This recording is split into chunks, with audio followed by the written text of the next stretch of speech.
ನಾವೆಲ್ಲ seventh standard ಅದು. ಆಗ ನಮಗೆ ಹಿಂದಿ ಬರ್ತಿರಲಿಲ್ಲ, ಇಂಗ್ಲೀಷ್ ಬರ್ತಿರಲಿಲ್ಲ. ನಾವೆಲ್ಲ ಹಳ್ಳಿ ಮಕ್ಕಳು. ಹಳ್ಳಿ ಮಕ್ಕಳಲ್ಲಿ ಕನ್ನಡ ಬಿಟ್ಟರೆ ಬೇರೇನೂ ಬರ್ತಿರಲಿಲ್ಲ ನಮಗೆ. ಆಗೇನಾಯಿತು, ಒಂದು ಸರಿ ಎ ಇ ಒ ಬರ್ತಾರೆ ಟೆಸ್ಟ್ ಮಾಡೋಕ್ಕೆ ಎಲ್ಲರೂ ಅಂತ ಮೆಮೊ ಬಂತು. ಆ ಮೆಮೊ ಬಂದಾಗ ಸ್ವಲ್ಪ ನಾವೆಲ್ಲ ಹೆದರ್ಕೊಂಡ್ವಿ. ಟೀಚರು ಸ್ವಲ್ಪ ಹೆದರ್ಕೊಂಡ್ರು, ಯಾಕೆಂದರೆ ಅವ್ರೇನು ಅಂಥ ಗ್ರ್ಯಾಂಡಾಗೇನು ಹೇಳ್ಕೊಡ್ತಿರ್ಲಿಲ್ಲ ನಮಗೆ.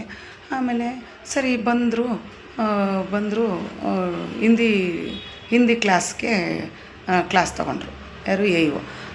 ಅವಾಗೇನಾಯಿತು, ಎಲ್ಲರನ್ನೂ ಏನೇನೋ ಕೇಳ್ತಿದ್ರು. ಸಿಟಿ ಹುಡುಗಿಯರೆಲ್ಲ ಚೆನ್ನಾಗಿ ಹೇಳೋರು. ಅವ್ರಿಗೆ ಹಿಂದಿ ಇಂಗ್ಲೀಷ್ಗೆ ಏನು ತೊಂದರೆ ಇರ್ತಿರ್ಲಿಲ್ಲ. ನಾವು ಹಳ್ಳಿ ಮಕ್ಕಳಲ್ವಾ, ನಮಗೂ ಭಯ ಆಗೋದು ಒಳ್ಳೊಳಗೆ. ಆದರೆ ನನ್ನೇನು ಕೇಳಲಿಲ್ಲ. ನಮ್ಮ ಊರೊಂದು ಹುಡುಗ ಒಬ್ಬ ಕೃಷ್ಣ ಅಂತ, ಅವನ್ನ ಎಬ್ಬಿಸ್ಬಿಟ್ಟು ಏಕ್ ದೋ ತೀನ್ ಹೇಳಪ್ಪ ಅಂತಂದರು. ಅವನೇನು ಮಾಡ್ದ, ಏಕ್ ದೋ ತೀನ್ ಚಾರ್ ಪಾಂಚ್ ಛೇ ಸಾತ್ ಹಾಟ್ ಹಾಟ್ ಸಾತ್ ಛೇ ಪಾಂಚ್ ಚಾರ್ ತೀನ್ ದೂಸ್ರಾ ಬದಲ್ ಅಂದ್ಬಿಟ್ಟ. ಅಯ್ಯೋ ರಾಮ, ಹುಡುಗರೆಲ್ಲ ನಕ್ಬಿಟ್ರು, ಮಾಸ್ಟ್ರೂ ನಕ್ಬಿಟ್ರು, ಇವನು ನಕ್ಬಿಟ್ರು. ಯಾಕೆ ಹೇಳಿ, ಅದು ಏಕ್ ದೋ ತೀನ್ ಚಾರ್ ಪಾಂಚ್ ಛೇ ಸಾತ್ ಹಾಟ್ ನಾವು 10 ಅನ್ಬೇಕಿತ್ತು. ಅದು ಬಂದರೆ ತಾನೆ ನಮಗೆ. ಅವೆಲ್ಲ ಡ್ರಿಲ್ಲಲ್ಲಿ ಹೇಳ್ಕೊಡ್ತಿದ್ರಲ್ಲ, ಆ ಏಕ್ ದೋ ತೀನ್ ಚಾರ್ ಪಾಂಚ್ ಛೇ ಸಾತ್ ಹಾಟ್ ಹಾಟ್ ಸಾತ್ ಛೇ ಪಾಂಚ್ ಚಾರ್ ತೀನ್ ದೂಸ್ರಾ ಬದಲ್ ಅಂತ. ಅದನ್ನು ಪಾಪ ಹುಡುಗ ಹೇಳ್ದ, ಅದು ಮಾತ್ರ ಚೆನ್ನಾಗಿ ಕಲ್ತಿದ್ದ. ಹಾಗಾಗಿ ಅದೊಂದು ಮೆಮೊರಿ ಅಷ್ಟೇ. ನಾವು ಸೆವೆಂತ್ ಸ್ಟ್ಯಾಂಡರ್ಡ್ ಅನಿಸುತ್ತೆ. ನಾವೆಲ್ಲ ಕನ್ನಡ ಮೀಡಿಯಮ್ಮು. ಜೊತೆಗೆ ನಮಗೆ ಹಳ್ಳಿ ಜನ, ಹಿಂದಿನೂ ಬರೋಲ್ಲ, ಇಂಗ್ಲೀಷು ಬರೋಲ್ಲ, ಅಂಥದ್ದು ಬರೋಲ್ಲ. ಹಾಗೇನಾಯಿತು, ಹಿಂದಿ ಟೀಚರು ಏಕ್ ದೋ ತೀನ್ ಹೇಳ್ಕೊಡೋರು. ಅದು ನಮ್ಗೆ ತಲೆಗೆ ಹೋಗ್ತಿರ್ಲಿಲ್ಲ. ನಮ್ಮ ಕ್ಲಾಸ್ಮೇಟ್ ಒಬ್ಬ ಕೃಷ್ಣ ಅಂತ, ಅವು ಎಲ್ಲರೂ ಯಾರು ಏನು ಕಲ್ತಿರಲಿಲ್ಲ. ಸಿಟಿ ಹುಡುಗಿರು ಚೆನ್ನಾಗಿ ಕಲ್ತಿದ್ರು. ನಾವು ಹಳ್ಳಿ ಮಕ್ಕಳು ಏನು ಅಂತ ಇದಿಲ್ಲ, ವಿದ್ಯಾಭ್ಯಾಸದಲ್ಲಿ ಅಷ್ಟು ಇಲ್ಲ, ಹಿಂದೆ ಇದ್ವಿ. ಆಮೇಲೆ ಇವ್ರು ಎ ಇ ಒ ಬರ್ತಾರೆ ಅಂತ ಅಂದರು. ನೀವು ಬಂದು ಟೆಸ್ಟ್ ಮಾಡ್ತಾರೆ ನಮ್ಮ ಹುಡುಗರನ್ನೆಲ್ಲ ಅಂತ. ಆವಾಗ ನಮಗೆಲ್ಲ ಭಯ ಆಗೋದು, ಹೆಂಗೆ ಏನು ಕೇಳ್ತಾರೋ ಏನು ಕಲ್ತಾರೋ ಅಂತ. ಆಮೇಲೆ ಒಬ್ಬೊಬ್ರನ್ನಾಗಿ ಎಬ್ಬಿಸಿ ಏನೇನೋ ಕೇಳೋರು, ಅದೆಲ್ಲ ನೆನಪಿಲ್ಲ. ಒಂದು ಹುಡುಗ ಮಾತ್ರ ಎಬ್ಬಿಸ್ಬಿಟ್ಟು ಅವನ್ನ ಏಕ್ ದೋ ತೀನ್ ಹೇಳು ಅಂತ ಅಂದರು.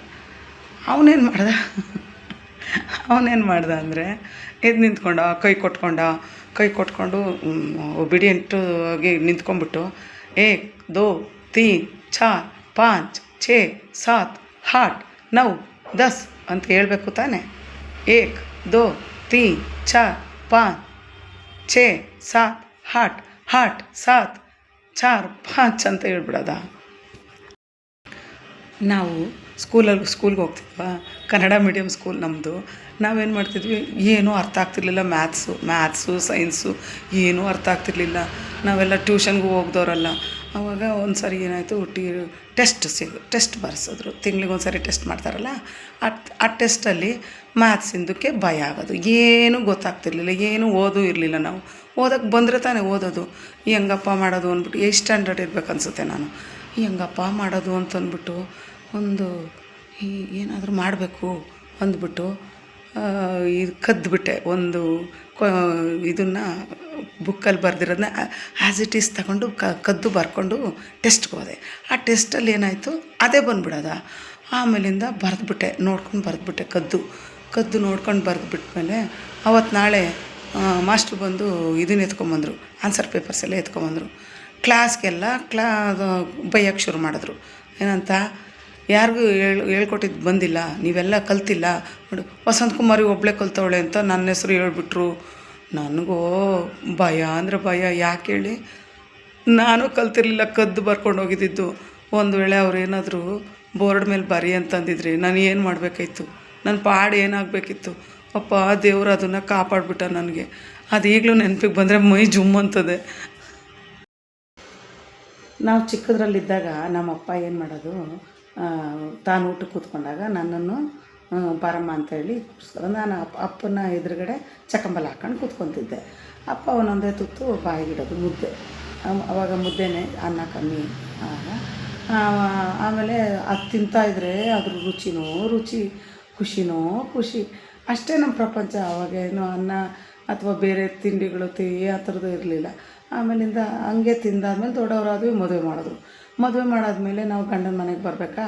ಗಂಡನ ಮನೆಗೆ ಬಂದಮೇಲೆ ನಾವು ಒಂದು ಕಡೆ, ಅಪ್ಪ ಒಂದು ಕಡೆ. ಈಗ ಅಪ್ಪ ಅವ್ರನ್ನ ಅತ್ತಿಗೆದಿರು ಸರಿಯಾಗಿ ನೋಡ್ಕೋತಾರೆ, ಬಿಡ್ತಾರೆ, ಅವೆಲ್ಲ ಅವ್ರವ್ರ ಅವರವರ ಸಂಸಾರದ್ದು ಇದು ಅದನ್ನು ನಾವು ಕೇಳೋಕ್ಕೂ ಆಗಲ್ಲ. ಯಾಕೆಂದರೆ ನಮಗೂ ಇಲ್ಲ ಅತ್ತೆ ಮಾವದಿರು ಇರ್ತಾರೆ.